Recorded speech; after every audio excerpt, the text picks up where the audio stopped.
Ya, kami segera akan membahas ini. Bukannya lebih cepat atau lebih awal kami membahas ini, meskipun pertandingan masih akan berlaga besok ya. Tapi ya kita akan mengajak nih untuk masyarakat Indonesia, ayo sama-sama kita dukung timnas kita. Kita move on. Kita bergerak lebih maju lagi ketimbang kita nyalahin wasit lah gitu.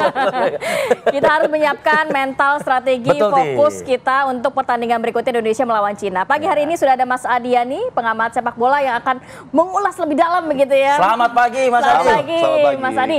Berbicara mengenai Indonesia versus Cina, bagaimana kita ya udahlah move on aja. Jangan kembali lagi melihat yang ke belakang begitu. Tapi dihantui itu. Wasitnya Timur Tengah juga. Gitu ya. Bagaimana kita memetik mungkin kelemahan-kelemahan di pertandingan sebelumnya, menyiapkan fokus, mental, kemudian strategi di pertandingan berikutnya. Iya, reaksi ya. Kita butuh satu reaksi yang positif.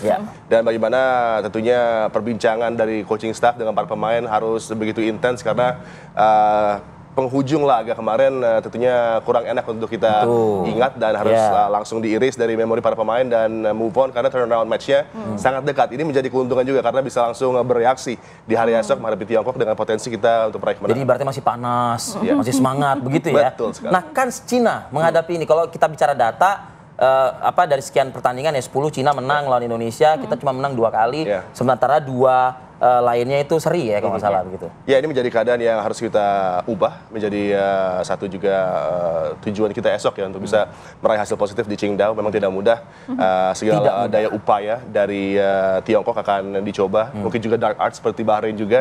Ini harus bisa kita antisipasi lebih cerdik lagi dan dengan pengalaman kemarin bisa dibawa menuju laga ini.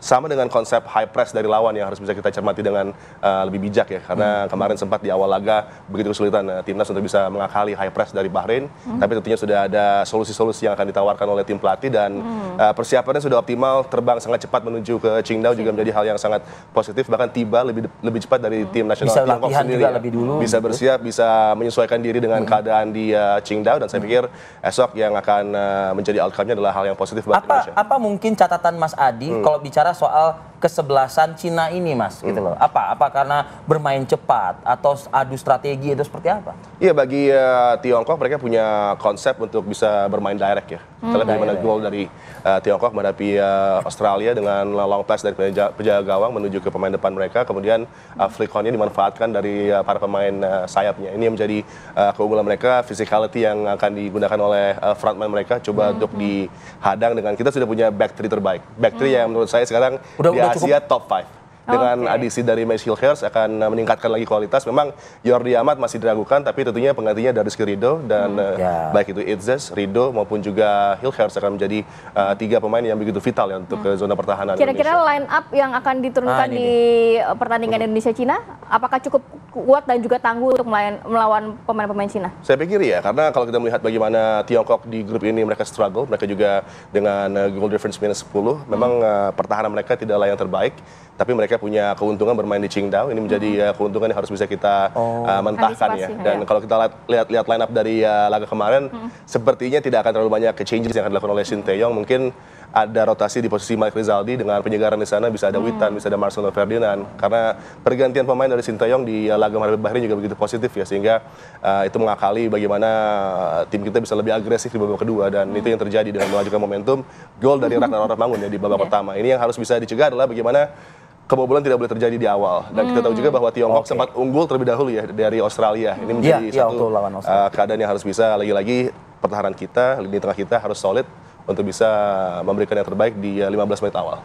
Catatan apa lagi dari Mas Adian ini ya, untuk hal-hal yang mungkin non teknis lapangan Mas? Hal-hal yang tidak tampak, tapi nanti ya di segmen berikutnya kita jeda dulu, kami akan kembali saat lagi pemirsa.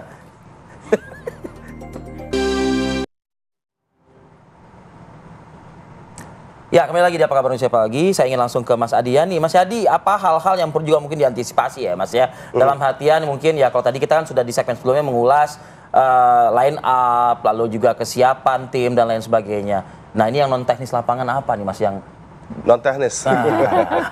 Kalau bicara Tiongkok bermain di sana tentunya banyak non teknisnya, dan ini harus dipersiapkan oleh tim pelatih juga bagaimana secara mental harus lebih tangguh ya, dan juga tentunya pressure dari penonton yang akan mengisi penuh Qingdao akan juga memberikan impact bagi para pemain. Tapi saya pikir Dengan pengalaman para pemain kita, Jay Itzes baru saja berlaga di derby menghadapi Verona bagi Venezia, dan juga bagaimana Max Hilgers sudah berlaga di Europa League bersama dengan Twente menghadapi Manchester United. Jadi saya pikir para pemain kita dalam situasi yang sangat baik dan positif. Bahkan kalaupun Sandy Walsh sudah bermain, Eleanor Reinders yang tentunya akan tampil di sisi bek kanan, ataupun Asnawi Yongfalam juga tidak akan memberikan perbedaan karena kemungkinan dia mengalami kendala sedikit dengan cedera, dan tapi opsinya masih berlimpah bagi Sintayong dengan kedalaman squad yang ada gitu.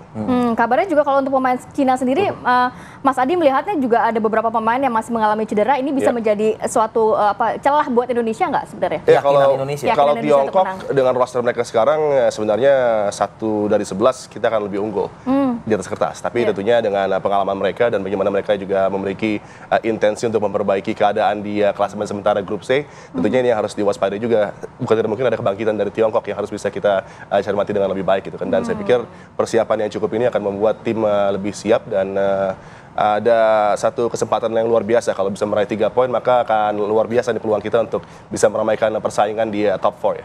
Oke, Mas Adi, kalau melihat mungkin lokasi untuk bertanding ya, stadionnya sendiri ini kabarnya cukup jauh dari wilayah Beijing.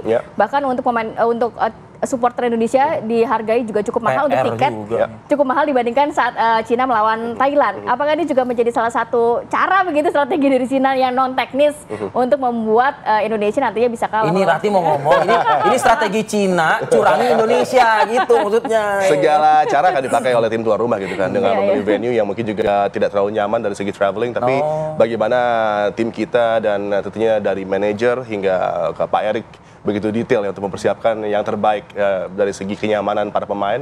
Waktu travel yang cukup panjang disiasati dengan langsung terbang dari Bahrain dengan flight yang juga direct menuju Qingdao. Ini juga satu komitmen yang luar biasa untuk persiapan, dan segala situasi sudah diantisipasi. Ini menjadi hal yang positif, dan saya pikir dimanapun bermain menghadapi Tiongkok, tim kita akan siap. Oke, tapi kalau harga tiket itu memang secara ekonomis terserah dari tuan rumah juga kan. Iya. Bukan wewenangnya ini ya. Dan mereka tahu kan bahwa tiket ini in demand dengan bagaimana animo pecinta sepak bola Indonesia, baik yang berangkat dari Indonesia pun banyak. Meskipun jauh Mas Adi. Meskipun jauh, tapi kan harga tiketnya lebih murah timbang kemarin ke Bahrain.